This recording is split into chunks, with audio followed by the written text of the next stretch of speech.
What's up, everybody? Okay, so in this one, we're going to learn how to use some post-processing, use some brushes. So something from what you saw before to this, where we're adding all the rain onto the character, okay? The wetness, the rain, the details, this kind of stuff, okay? So over here, I've just got two layers, turtles. I've got the background, and I've got a couple of bars and vignettes, but nothing great. It's just the image. From there, we're going to go down to rounds brushes. Now look, you can use any brushes that you're happy with. It's totally fine. I'm a big fan of Ron's brushes. They're awesome. And I kind of use them in everything that I do. There's always a pack for something. Anyway, make a new layer, totally new layer. Grab a brush and draw something. Over here, I'm just testing out all the different brushes that come with it. See what I can use, what I can't use. Now when you're creating a rain scene, something very important is you don't want the whole thing wrecked with rain. You want to be able to see the image, but you need to give the sense of it raining. So you'll notice later how I take the rain and I delete a lot of the rain particles that are in their faces, okay? And over here I've got some splash brushes, and I'm just taking them, making them a lot smaller and testing. Control Z, paste. Control Z, put on, change the angle of the brush right there. If you right click, you get a couple of options where you can change angles, size, and all that kind of stuff. As you can see, I'm just doing that here.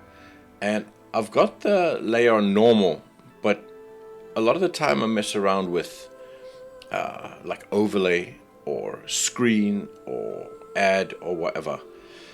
So over here, these are fitting good, and they're all kind of on the same layer. You can see like they're all kind of shots that are in focus.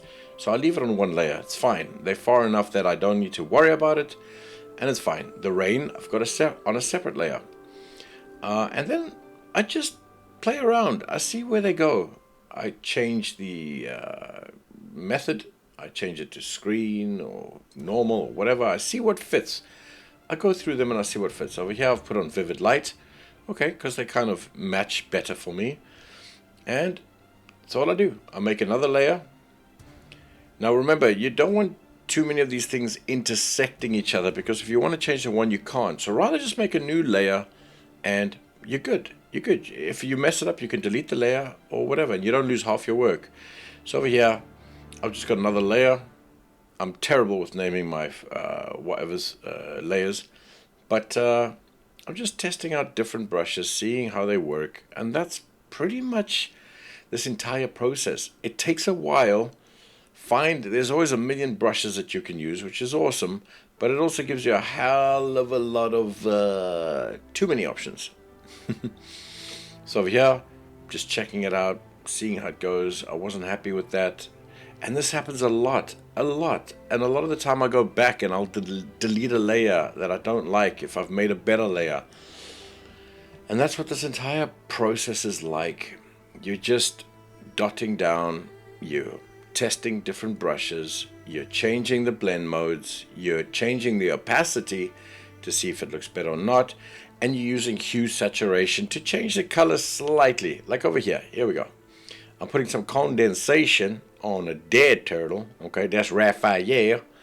And I'm just checking here. Okay, soft light, it's looking good. Take down the opacity. Okay. Change the method. It looks alright.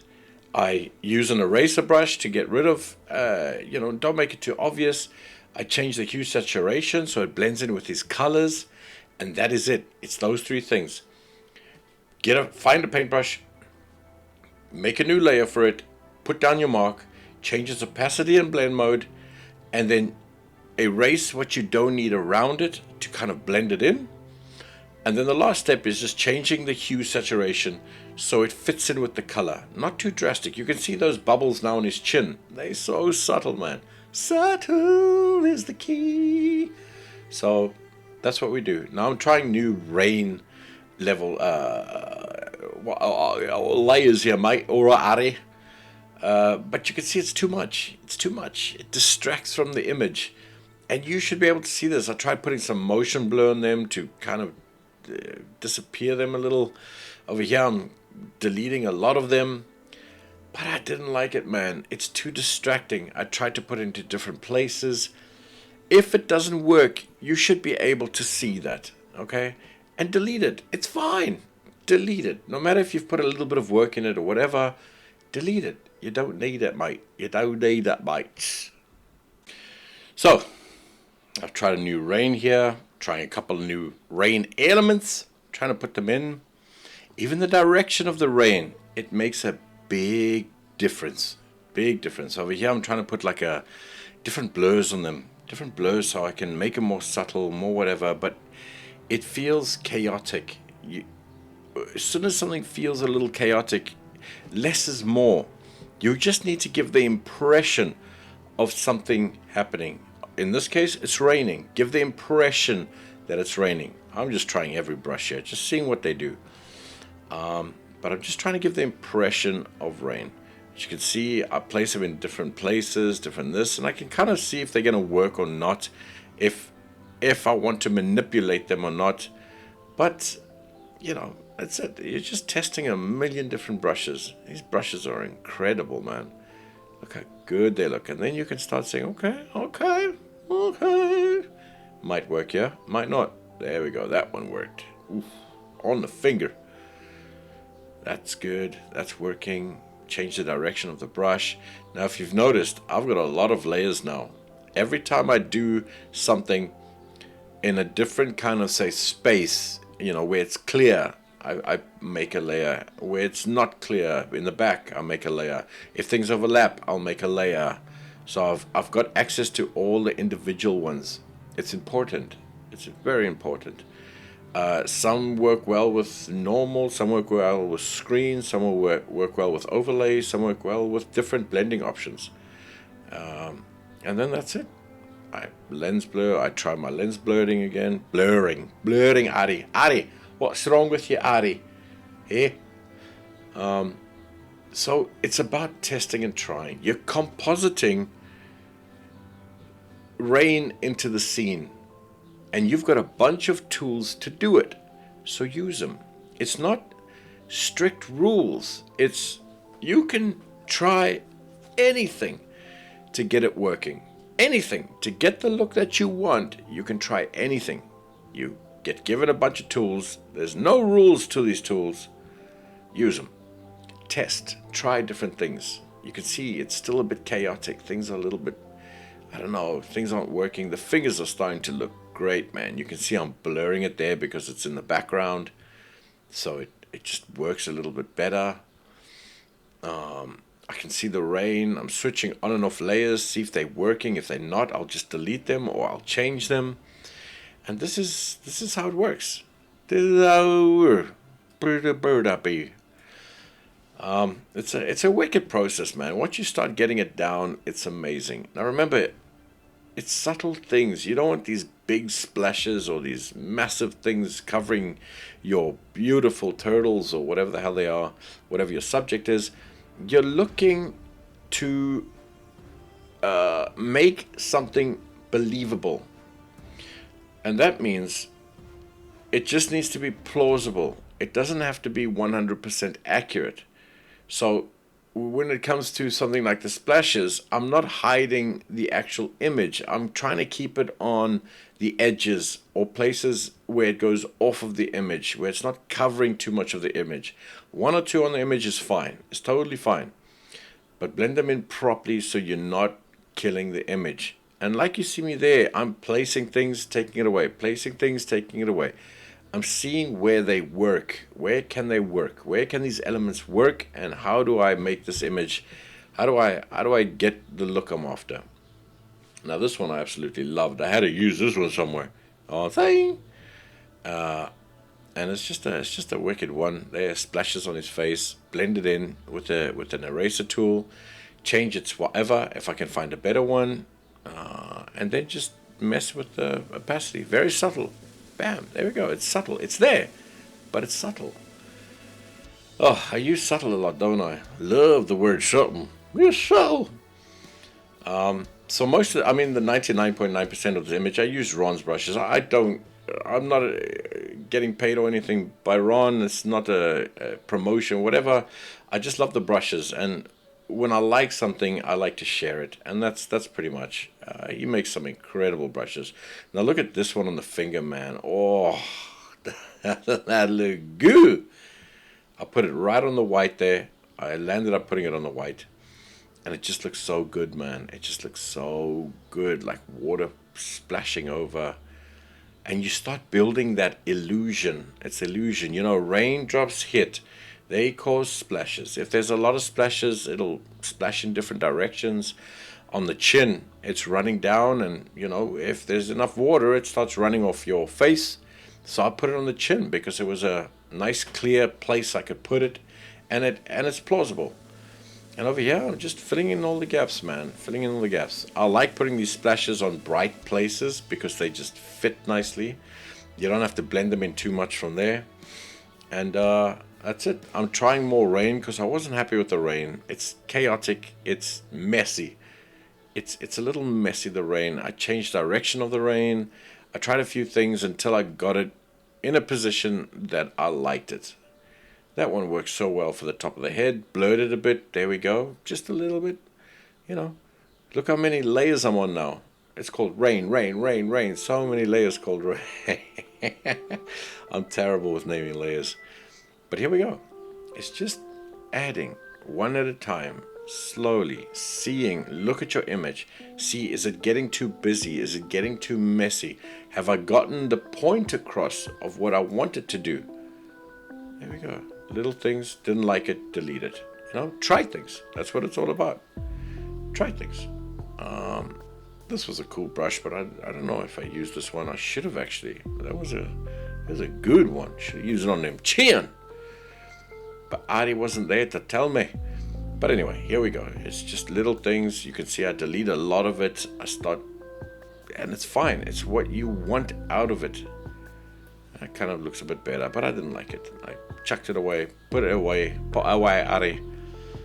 And this one was an interesting one. These streams. Look how cool these streams look, man. There we go. They actually fit everywhere there. But I'm pretty fussy when it comes to exact placement and stuff, you know. But man, the more I did this, the more it started coming alive. Remember, you're not going to put on one stroke and think, okay, this isn't working. Start putting down a couple, break it up into layers, see how it starts working, see how it starts feeling. And that, honestly, is using these kind of brushes. I'll do more. There's quite a few more using different brushes to do different design effects and to do different cool things. There's a couple that I've got which are in the making. So I'll get onto those. You know, I was adding a vignette to this one. It didn't work well with the vignette, so I kept it ridiculously subtle in this one. If things don't work, it just doesn't work. I think you should be able to tell by now if something is not working. If it's strong and it's not working, then it's not working. Take it away. It's fine. It's totally fine. If you work on something and you do quite a bit of work to it and it's not working, it's okay. Delete it. It's fine. So here we go. Yeah, I'm looking at a couple of things. Okay, the bars, whatever. It's all good. Over here, it was too dark for me. So look, I grab a piece, I present the levels, I change the levels so I can brighten that space, and I just lighten it up. And look what it does. Boom. It just smashes it up. This is how you get areas if you want them to be a little lighter. That's how you get those. The rain, I wasn't happy. I just wasn't happy with the way I did the rain. Okay, over here was an important one. This is adding the bug eyes. Everyone calls them bug eyes. And this is how I do it. I just add highlights. I add little dots. That's it. And then I really minimize them, blur them. And that's how I get this really nice eyes to pop out.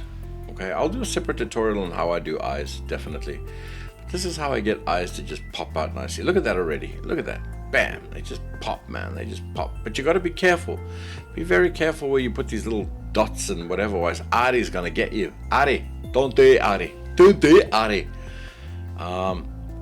So this is what I do. I just add little really specks to bring out like the the shininess of the water, these little specks in the eyes, little tiny dots, and I just blend them in, and that's all I do. That's all I do. Over here, I'm just looking. Like I said, I wasn't a big fan of the rain, so I wanted to take this and just see if I could do anything with it. This was a cool piece, but I wasn't going to go look for that brush again.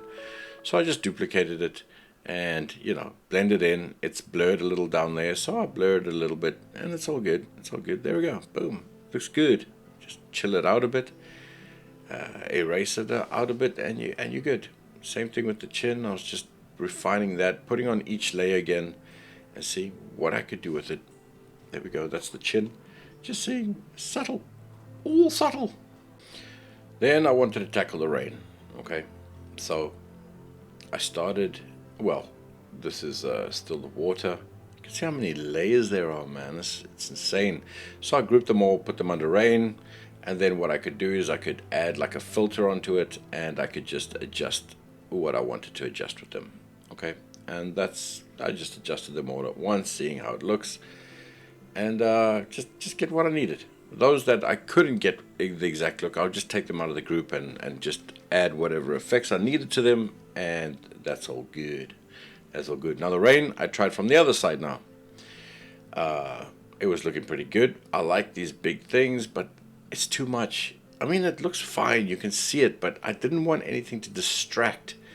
This is a big issue for me. I tried blurring it, I tried motion blurring it, I tried Gaussian lens blurs, I tried everything on it, and I wasn't quite getting what I wanted. It was just too much. I started erasing a lot of the rain, blurring everything, as you can see here, with a bit of motion blur, but I don't know, man. It just wasn't catching me. After I started deleting a lot of the raindrops, I started getting what I wanted. Here we go. So I just started deleting a lot of the rain. These were the big ones. There's 2 layers. I deleted the big ones, left a couple of those. Then I went to the small ones and I just deleted. I just erased a ton of the rain. As long as I got the feeling of rain, I'm good. You see, that's way too much. It's all too much. It's all too much. Don't do too much. Remember, you're selling an idea. You need to make something plausible. But with rain, it's always a difficult one because you hide that image. You hide it. And over here, I tried different things, making it bigger, making it whatever. Eventually, I think I just got rid of the layer. It just didn't make any sense. And then I wanted to try and put a little bit of fog in there. So I went down to using one of Ron's fog and clouds. And I just started putting down a couple of clouds. I knew I wasn't going to use them like this. I just wanted to give like a very kind of a subtle look, and that's exactly what I did. I tried the blending options, opacity all the way down, and just color graded it so it fitted in a little better. It's about subtlety. You see what it does? You see how subtle that layer is now? But it works. It works. It just adds that kind of cinematic feel to it, that depth. There it is. Boom. And then I'll take an eraser, and I'll just cancel the rest of it, man. Just cancel the rest of it. There. Look how subtle damn fog is. And I just took an eraser, blended it in nicely. Thought I'd get the kind of look I want, and I liked it. There we go. It just enhanced. It enhanced a little bit. That's it. It's enhanced a little bit. Right. And once I got the fog in, I got pretty damn happy. I was like, what? And then I just went into Liquify. If you want, there's a tutorial just before this one about Liquify and how you could just enhance expressions. And this is an amazing tool, man. There we go. Just subtle little things. Just getting the right kind of look I was after. That's it. Just getting the look I was after. There we go. Bam. Very subtle. Nothing crazy. Just accentuating it. That's it. Okay. Once I got that, I was pretty happy. Now I kind of wanted to focus on them blood. Damn blood. There's the little vignettes. That's all good. Then it was on to the blood. I wanted to enhance the blood. Get this turtle really dead looking. When I showed somebody this in the family, they thought it was a romantic scene. It wasn't. So I had to try to make it quite clear that this turtle dead. Okay, this one dead. and he's embracing his brother, right? And this is childhood. Once you let it go, you lose all these characters, you lose all these cool things. Anyway, same thing with the blood. I was using War Essentials from Ron. He's got like these cool brushes in there with blood, stains, bloods, drips, splashes, whatever. And I just put them on, multiplied them or overlaid them on. You can see here, testing the others. And that's it. I would just enhance them a little bit and be subtle with them. Once again, be very subtle with them. And you can see sometimes I would go over it just to darken a patch. Look at that on the nose. Beautiful. Just very subtly there. Just darken it a bit around the edges. You know, a little bit there. Started getting a really cool look on Raphael. And this started looking pretty good. You know, try, switch on, switch off things, see how they look, see it's all good. And that's it. I did a couple of other things. Once again, now I started going over layers of rain, and I started hue saturating it, just changing their color so they fit in the image. Remember, water's not going to be pure white or whatever. It's going to have that blue tinge to it because it's taking on the background, or a little bit of green, or whatever it is. So you need to comp these in a little bit better. I got the rain looking a lot better here. I just wanted the subtlety of it. It's the splashes that give it away nicely. And that's kind of what I was looking. And that's it. I was just testing a few things, trying to get a few highlights out, seeing how it all works, seeing how it all fits together. And by the end of it, actually, I was pretty happy. I'm really happy the way this image came out. I love this image, and I absolutely adored working on this image. And this was a big thing. This was a big thing. I haven't been inspired for a long time, and this is the first time I felt that inspiration, that art coming back, and I just had a great time with this image, man. I really and truly did. Turtles will always be a huge part of my childhood, a huge part of my life. I love them, and this is a cool ode to them, I think. Always wanted to do a turtle picture, and with the new release of Raw Arts model, it just made it so easy, man. Wicked model. So that's it. A little bit of extras, going through a few little things, seeing how they work, they work. And alles ist richtig, ganz und mega, cool. Na? Alles ist gut. Alles ist in Ordnung. Put a little bit of a grade on there, the blue one, just blending it all together, kind of a movie color. And that's it. I really hope you enjoyed this one. I hope it helps a little bit. Sorry if I rant on and ramble on and whatever. This was a bit of a long one, but I just wanted to see if I could drive you through my process of using brushes and stuff, and maybe it helps a couple of you. Anyway, hope you're all good. Have a great day, and speak to you later. Bye, guys.